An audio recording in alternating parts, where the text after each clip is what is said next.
ঘূর্ণিঝড় রেমালের প্রভাবে কিন্তু বৈরী আবহাওয়া বিরাজ করছে ভোলার উপর দিয়ে। সকাল থেকে দমকা হাওয়া বয়ে যাচ্ছে। এই মুহূর্তে আমি রয়েছি ভোলার ইলিশা লঞ্চঘাটে। আমি যদি আপনাকে একটু দেখানোর চেষ্টা করি, ভোলার ইলিশার যে মেঘনা নদী রয়েছেন, মেঘনা নদীতে কিন্তু অনেকটাই উতাল রয়েছে এবং সকাল থেকে কিন্তু সব ধরনের নৌ চলাচল বন্ধ রয়েছে। এবং একটি বিষয় আমি আপনাকে জানিয়ে রাখি, আমি গতকাল থেকে এখন পর্যন্ত দেখেছি যে কোস্টগার্ডের কর্মকর্তা যারা রয়েছেন তারা কিন্তু উপকূলীয় এলাকায় মাইকিং করে সবাইকে সতর্ক হওয়ার জন্য আহ্বান জানিয়েছেন। এবং আরেকটি বিষয় জানিয়ে রাখি, আমি কোস্টগার্ড এবং বিআরটিডাব্লিউর সঙ্গে কথা বলেছি। তারা আমাদেরকে জানিয়েছেন যে গতকাল থেকে কিন্তু এখন পর্যন্ত সব ধরনের নৌ চলাচল বন্ধ রয়েছে এবং ঢাকামুখী কিংবা চট্টগ্রামমুখী যে ধরনের লঞ্চগুলো রয়েছেন সেগুলো কিন্তু তারা বন্ধ রেখেছেন। এবং একটি বিষয় আপনাকে আমি জানিয়ে রাখি, আমি জেলা প্রশাসক আরিফুজ্জামানের সাথে কথা বলেছি। তিনি আমাদেরকে জানিয়েছেন যে ঘূর্ণিঝড় মোকাবেলা করার জন্য সকল ধরনের প্রস্তুতি তারা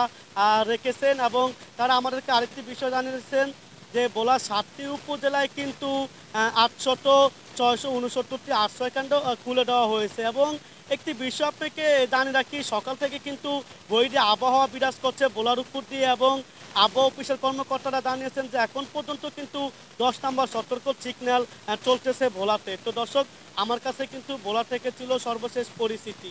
স্বাধীন 71, বাবুল রানা।